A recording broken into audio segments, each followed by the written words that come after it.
Hello, I'm Anthony. Welcome back to the Steinberg Halion 7 tutorial series. I'm going to have a look at the program tree today. This is really the heart of configuration in Halion, where we put all of our various modules together to comprise a single sound called a program. If you're enjoying this series so far and you'd like to help support my channel, check out the Patreon and channel member links below. Awesome way to help support me. Let's have a good look at what's in the program. Here we've got our hexagon program loaded. And as you can see, there are all of these different coloured objects, but they really break down into 6 primary blocks. The top level block is the program. You've only ever got one of them. Here it is. It's called hexagon. It has its own icon. You're only going to see one of these in the program tree. Everything underneath that is configurable, but this isn't. And we've got 5 different kinds of elements beneath that. Layers, Midi modules, zones, buses, and effects. I'm going to deal with each one of those today. A layer is a single individual sound generation module. Layers can contain multiple zones, and we'll have a look at an example of that shortly. But really, think of it like a folder. It's a holding area where we're going to collect together like-minded material. In the hexagon program, we have 3 layers: Anima, Skylab, and Studio Strings. And as I collapse each one of those, you see everything inside the Anima layer is hidden when I collapse that element. Now, there's a few critical things to bear in mind as far as layers are concerned. Firstly, they're dealing with MIDI information. So we have a really important distinction here to make between MIDI and audio. Layers deal with MIDI. MIDI information is flowing into each one of these 3 layers: Anima, Skylab, and Studio Strings.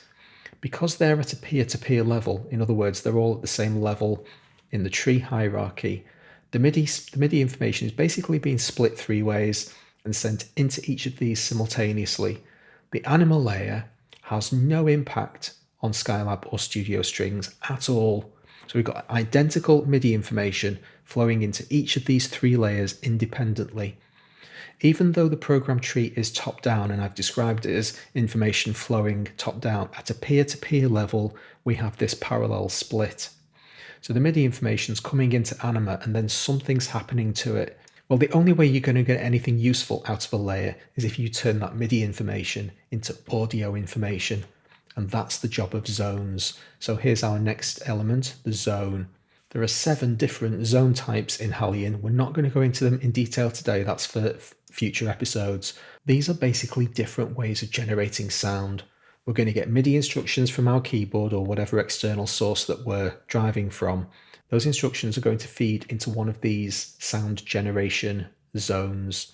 If we send it into a synth zone, you're going to get a subtractive synthesis oscillator, taking that information, creating a sine wave or a square wave. From that point onwards, you've got audio information, and that audio information is then going to flow on to the next element in the tree. So zones take MIDI information as input, as do MIDI modules. This is the next element. Above the zone, we've got some MIDI modules, and you can see the little MIDI jack symbol.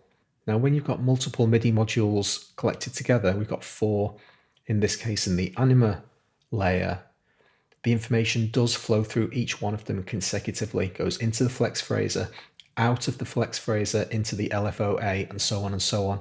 So these 4 MIDI modules are connected in series, and that's kind of an unusual quirk. It's one of these things that you've basically just got to learn how routing works. So the MIDI information is coming into the layer, and then it's going to go through each of these MIDI modules in turn. It might or might not be affected in some way. Let's not worry about that for now. It's going to come out of the final MIDI module and then into the zone. So it's still MIDI information at this point. The moment it comes out of the zone, it no longer is. It's audio. So what would happen if you tried to pass audio into a MIDI module? Well, the simple answer is you can't. I'm going to pick up one of these MIDI modules. See, I can basically adjust its position. This is perfectly legal, and this could very easily change the way that the sound is generated if these MIDI modules are doing stacked jobs.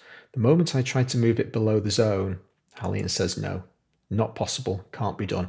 You can't send audio information into a MIDI module. It doesn't make any sense. Similarly, you can't send MIDI information into a bus because a bus is expecting an audio signal. So it makes complete sense. The whole thing is really intuitive the moment you start thinking about the difference between MIDI and audio, but it is an important distinction to make. So we've got this audio information flowing out of our zone. So in the case of Anima, this is a wavetable zone. It's just one of the ways of generating sound. Let's not worry about how. But audio is going to come out of it. That audio now needs to go somewhere.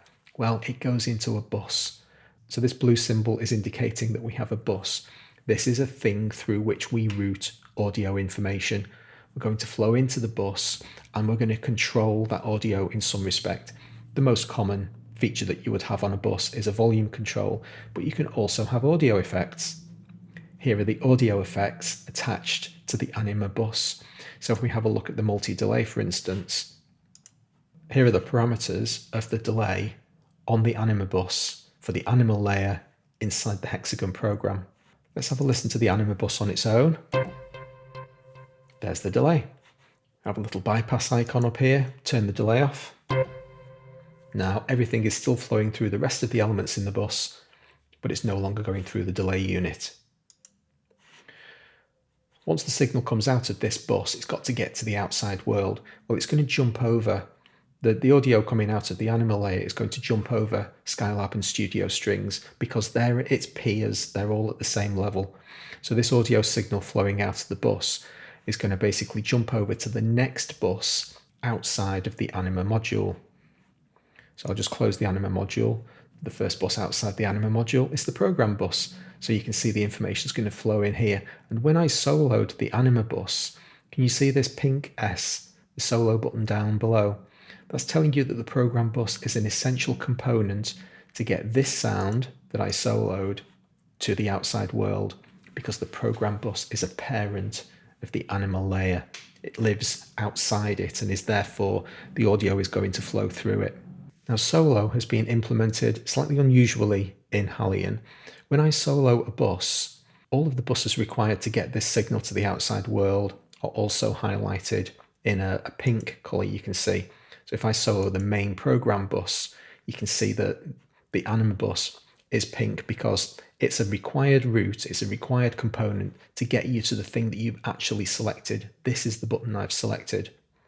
If, however, I select part of the MIDI route, so let's select the Anima layer, this is a MIDI element.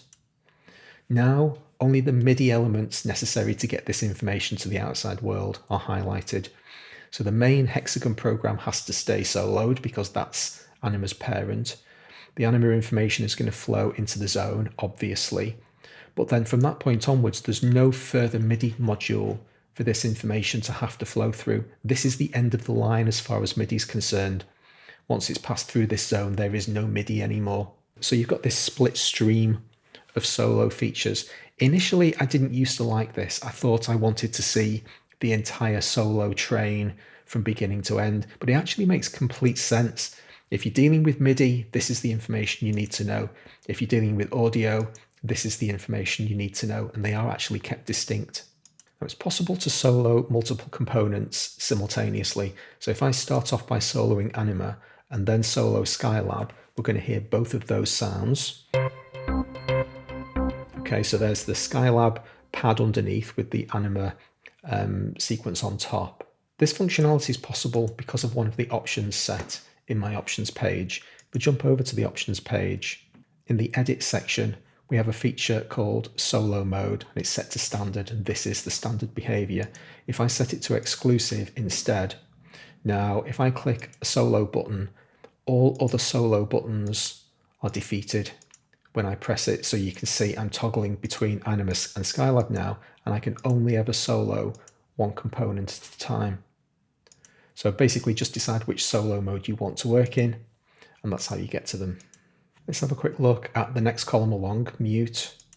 Just open Anima up to give us some examples. Anything that I mute at one level might mute child levels. So when I mute the parent Anima layer, you can see the zone and the bus also get muted, because if the whole layer is muted, obviously nothing else can flow underneath. And this is a bit weird, but mute doesn't operate in the same way, the split channel way that solo does. So now this is a MIDI element that I've muted, as is the zone, but the Anima bus is audio, and as you can see, everything's being muted. So a bit weird that they would choose to implement different behavior on the mute and solo buttons, but there it is.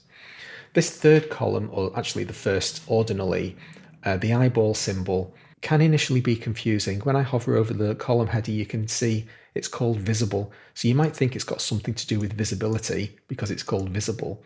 And I can turn these eyeballs on and off and see sometimes they're half on and sometimes they're fully on or off. This is mapping visibility. This is quite a fringe subject, and it can catch you out if you're new to Halion. You might think it's kind of more significant, more all-pervasive than it actually is. I'm going to open the Studio Strings library, which is a sample-based sound. Here are all of the samples inside the Studio Strings layer. If I select that layer, I'm not going to spend too long on this today because it is a bit of a detour, but it's worth having a quick look at what the mapping's all about. I'm going to open the mapping tab. So here are all of the samples mapped to the keyboard. If I zoom in to C3, you might just about be able to make out this says full strings romantic C3.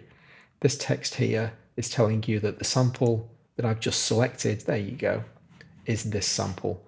If I make that sample not visible, it disappears out of the mapping window. This is used in the sample editor when you have multiple samples mapped to the same key and you need to get to one of them to be able to do some editing on it. You can hide other stuff around it. So it's exclusively for the purpose of the sample, the mapping editor. Other than that, we don't need to worry about it today, but that's what the visibility column is. Let's have a look at the controls at the top of the program tree, see what we've got. Load and save and delete, it's really straightforward. I don't need to explain any of this. Cut, copy, paste, again, really straightforward. These 4 buttons do warrant to mention though. Create new zone, layer, MIDI module and bus seem to be the only 4 options available. So you might think to yourself, hang on a minute, where's effects unit? That's the other element that you can create. Why is it missing? Well, it's because at the moment I have a MIDI element selected. This sample zone is a zone, which is a MIDI element. If I select a layer, all of these buttons stay the same. If I select a MIDI module, they all stay the same. If I select a bus, the MIDI module button disappears and is replaced with a create new audio effect button. So it's telling you, Halion is telling you, these are the things it's legal to do at this level. You can't add a MIDI module to a bus. You can add an audio effect to a bus. You can't add an audio effect to a MIDI module, but you can create another one underneath it. So they're always context-based. Just to really drive the point home, if I pick up this multi-delay, I can move it anywhere on the bus, but I can't move it outside the bus. I can't drop it anywhere other than on a bus, because that's the only place that audio effects have any context or meaning. Over on the right hand side, we've got some other options. We have a pre-listen section. If I engage that, you're going to get a new zone appear down below. Now I'm going to select one of the samples and it'll get populated with the information about that sample. I can play that sample directly from the pre-listen. Turns out it's a little bit loud. Just turn it down. There we go. If I engage autoplay, now it's just going to play. Pretty obvious what's going on there. Turn that back off again. Then we have a filter. If I want to search for all of the instances of, let's say I'm looking for F3, I can just type F3, and now only the elements and their children that contain F3 are visible. Now I clicked the plus button twice to get to that. I didn't need to. I could right click, expand tree, and that will show me all of the nodes necessary for me to see it. I can also right click collapse tree to hide them all again. Let's get rid of the filter. Reset filter is this little icon at the top right hand corner, and I'll close the filter down, throw it away again. Just to show you that on a larger scale, right click on hexagon, expand tree, opens the entire tree. Now every node is open. If I individually close the hexagon element, all of those elements underneath are still open. But if I right click collapse, it really does shrink the entire tree. And now we're back to our minimized view. Right click, expand anima, just to open all of the nodes inside that layer. It's worthwhile having a wander around this right click section and getting used to some of the features. Most of it is intuitive. Some of it doesn't apply to what we're talking about today. I'm not going to drill into every one of these features. Some of them are for future episodes. But just by way of example, if I head into the selection options, got some stuff here. Select tree will select all of the nodes at or below my currently selected level, which is anima. You can see that that's happened. If If I single click Anima again and go back in and this time say select all, it literally does select the entire tree. Let's say I've got just the Anima nodes selected, and then I go in and invert selection. Goes without saying what's going on there. We were having a look at these buttons, let's get back to it. There's a kind of missing button here called Deactivate Halion Sonic Edit Mode. This is a bit fringe. I don't personally use Halion Sonic, so I don't want to spend too long talking about this, but in the options, we have this feature, Halion Sonic Edit Mode.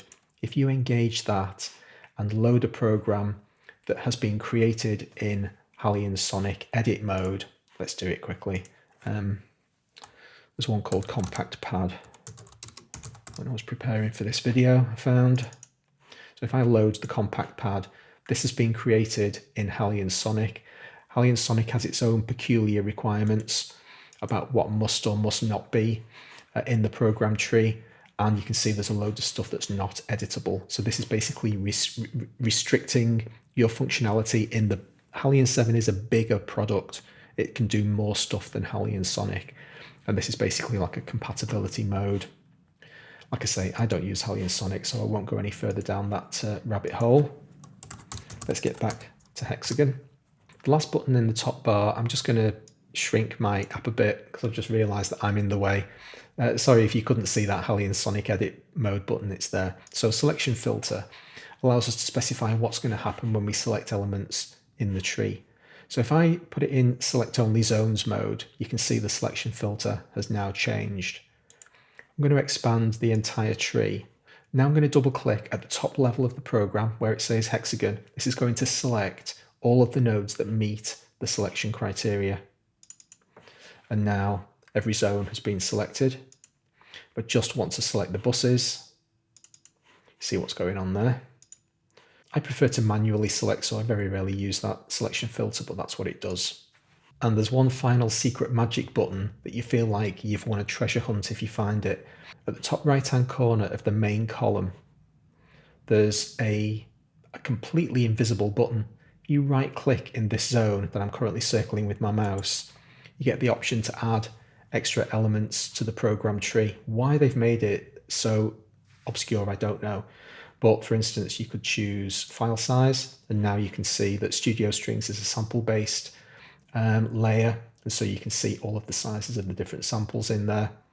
And apart from key range, which is hidden by me, you can see the rest of them. It's all pretty straightforward. And here's mute, solo, and visibility, far and away the three most important ones. I'm perfectly happy with those as my defaults, and don't worry about the other stuff, but they're there if you want to play with them. Now I'm going to create a new program from scratch and show you some of the routing features that we were talking about earlier. I'm going to right click on my Hexagon program, init program. I'm going to create a simple analog synth, throw everything away. And this is what we get out of the box. This is a default program. I'm just going to expand everything. So you can see that for free, Halion gives you some basic MIDI modules to get you up and running, a single zone of the type that you've asked to be created, a layer bus, and then a program bus. You don't need all of that stuff. You don't need a flex phraser, which is the sequencer component.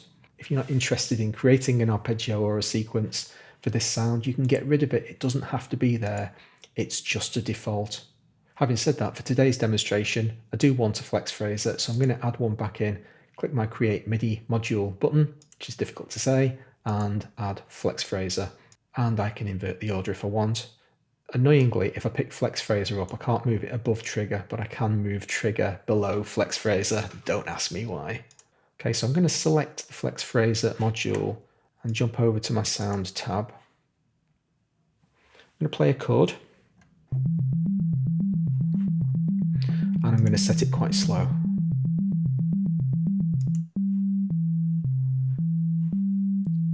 Okay, so you can quite clearly hear what that phrase is doing. It's going up and then down, or down and then up, whichever you like. I'm going to make it even simpler, just make it go up. So what that flex phrase has done, that MIDI module, has taken the three notes of the chord. You can see in the virtual keyboard, I'm playing a C major chord, C2, E2, G2. It's taking those notes and it's splitting them up and playing them individually. This is a MIDI module interfering with that MIDI signal. Coming out of the flex phraser, we now have unique notes. We don't have a chord. The MIDI path has been fundamentally affected by that flex phraser, and this is why the ordering of your MIDI modules matters. Down in the analog synth layer, it's created a couple of low frequency oscillators by default. We don't need them, so I'm going to throw them away. I'm just going to basically select one, then I held the control key down to select the other module, right click, delete. But I am going to add a second flex phraser inside this analog synth layer. Now, two flex phasers side by side do not play happily together. So I'm going to select my main one, turn it off, go into my synth layer phraser, and I'm going to make this flex phraser go down. Play the same chord, and I'll leave it fast. So now you can hear that phrase is playing G, E, C 4 times faster than the parent. What happens when I turn the parent back on? Complete chaos ensues.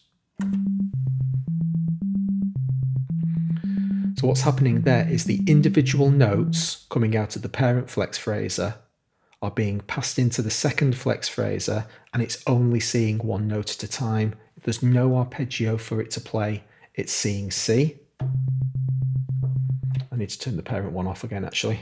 I'm just playing C on its own here.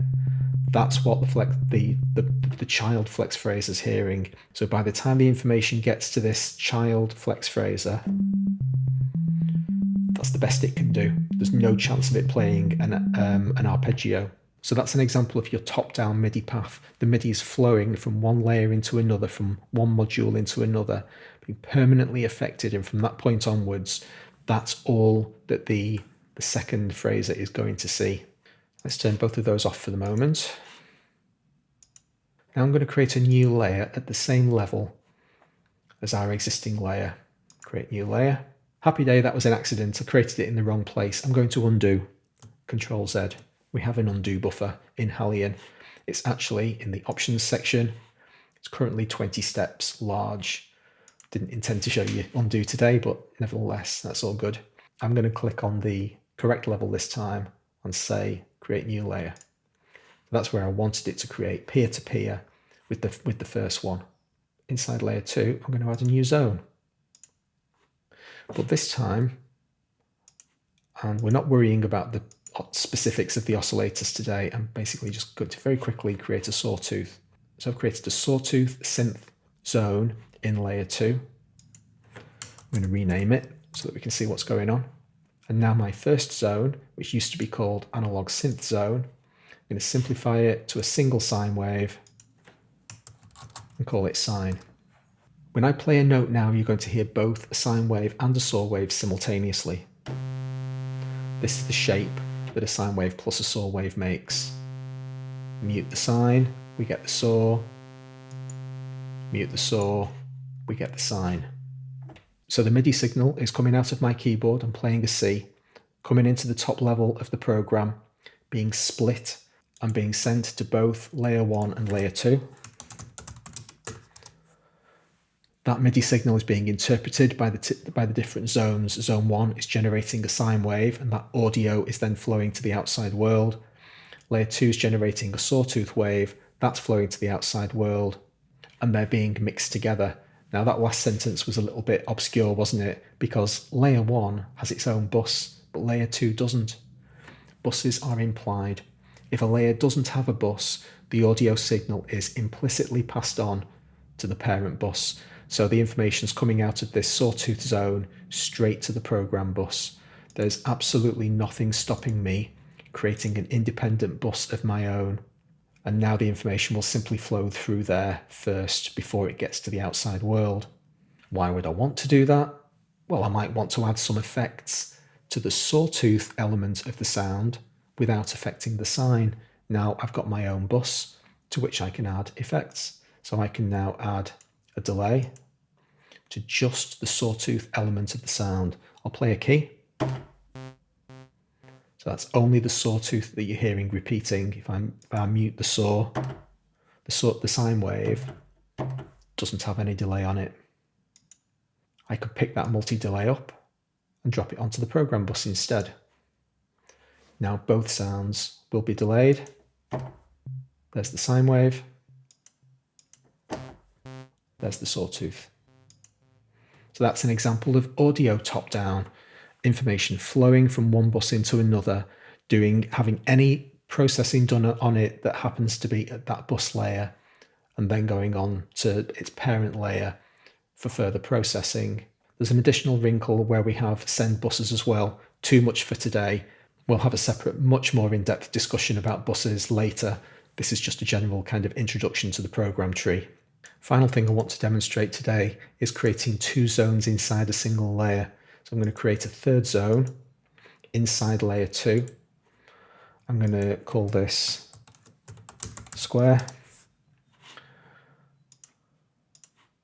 And it's going to generate a square wave. Just going to mute my delay, that's getting in the way, don't want that. Here's my square wave.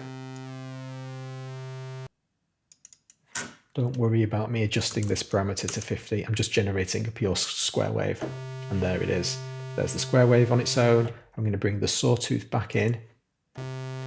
This is a square wave plus a sawtooth wave. The signal is being split inside the layer and being passed into both of those sound generation modules, both of those zones simultaneously. The information is traveling into the zone called saw, and the sawtooth is coming out. The same information, the same MIDI signal is traveling down into the second zone called square, where a square wave is being generated. Those two sounds, those two audio outputs are being mixed together in the layer 2 bus and then passed on to the outside world. That's probably a good place to stop. Hope you enjoyed the episode. Please hit like if you did. I'll see you again. Thanks very much.